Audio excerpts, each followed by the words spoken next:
Assalamualaikum warahmatullahi wabarakatuh. Salam budaya, salam rahayu, salam waras. Sedulurku sekalian, selamat bertemu kembali dengan saya Kang Jinggu di channel Tenggarnesia. Kali ini kita akan kembali mengkisahkan tentang perjalanan Sunan Pandan Aran II atau Susuhunan ing Tembayat.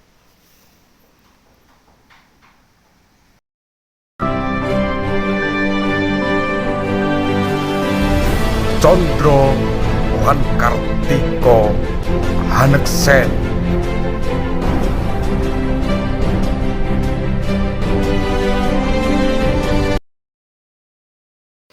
Sedulurku yang berbahagia, Sunan Pandan Aran II merupakan adipati di Semarang yang menggantikan kedudukan dari Adipati Sunan Pandan Aran I. Sunan Pandan Aran II merupakan menantu dari Sunan Pandan Aran I. Ada kisah yang demikian. Pada masa perjuangan Sunan Pandan Aran II ini, ada satu kisah bahwasanya beliau mengirimkan 3 kapal perang lengkap dengan pasukannya saat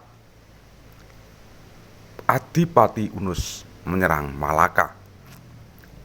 Yang ini menjadi sebuah tanda bahwa Sunan Pandan Aran II merupakan sosok nasionalis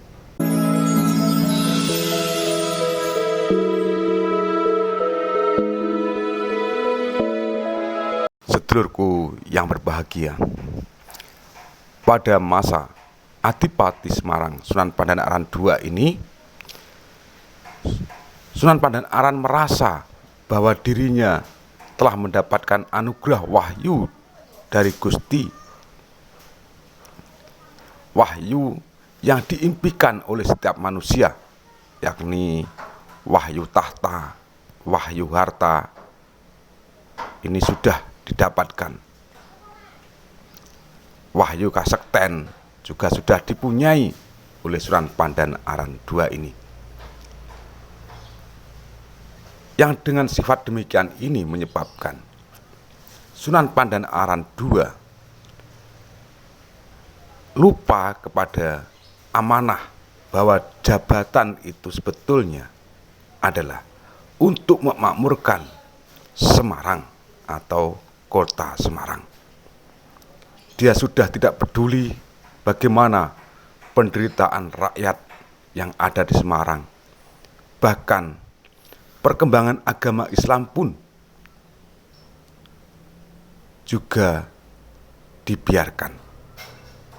Hal ini memanggil gurunya, Kanjeng Sunan Kalijogo, untuk datang memastikan kabar yang diterimanya.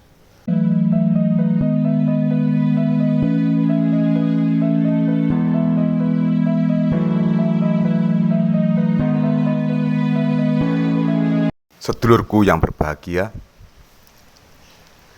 diceritakan kedatangan Sunan Kalijogo ke Semarang untuk memastikan kabar yang diterima tentang kepemimpinan Sunan Pandan Aran II ini tidaklah seperti biasa, tapi beliau menyamar sebagai seorang tukang rumput atau disebut tukang ngarit ya ini.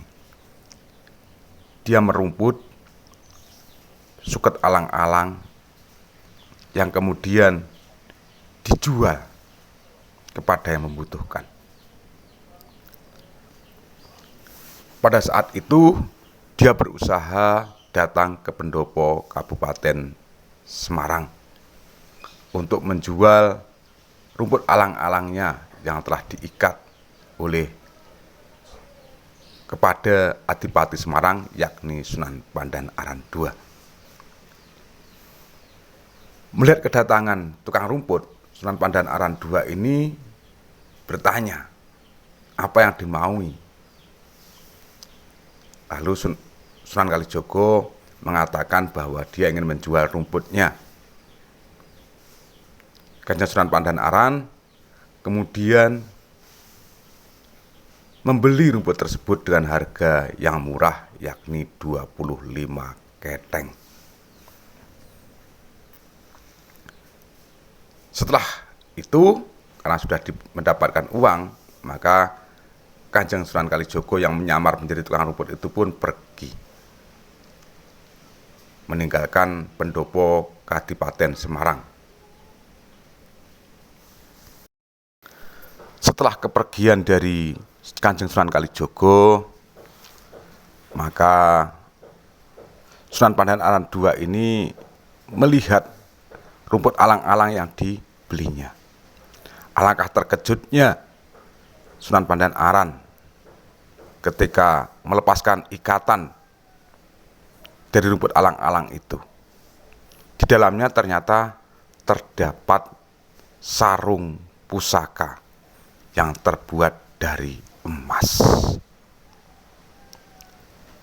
Nah, lalu emas tersebut diambil, sarung pusaka yang terbuat dari emas itu diambil oleh Kanjeng Sunan Pandanaran.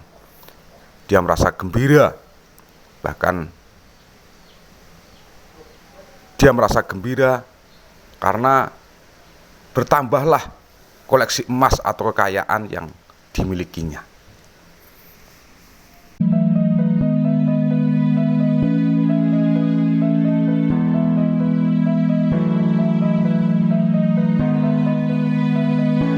Kisah ini ada yang berkata adalah sebuah sanepan. Sanepan apa? Rumput alang-alang artinya adalah alangan atau rintangan. Jadi kita kalau berjalan dalam kehidupan ini mengandalkan harta, benda, kekuasaan, ini sebetulnya adalah halangan bagi kita nantinya untuk menuju alam kesempurnaan. Selain itu, kalau kita diberi sarung pusaka, itu adalah kita harus ingat, kita harus ngandel kepada para guru kita, kepada para kiai kita harus gugu dengan pitutur-pituturnya, gitu loh ya.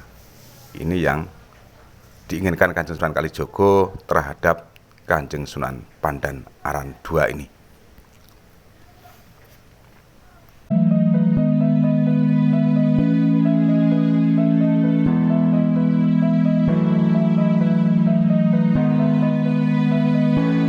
Sedulurku sekalian, demikian dulu apa yang bisa saya sampaikan terkait dengan kisah Kanjeng Sunan Pandanaran II ini, yakni tentang kisah Kanjeng Sunan Kalijogo sebagai tukang rumput. Tak lupa saya sebagai manusia biasa, saya mohon maaf bila ada kekurangan dan kekhilafan. Dari satu ungkapan, ono rino ono upo, ono awan, ono pangan. Salam budaya, salam rahayu, salam waras. Wassalamualaikum warahmatullahi wabarakatuh.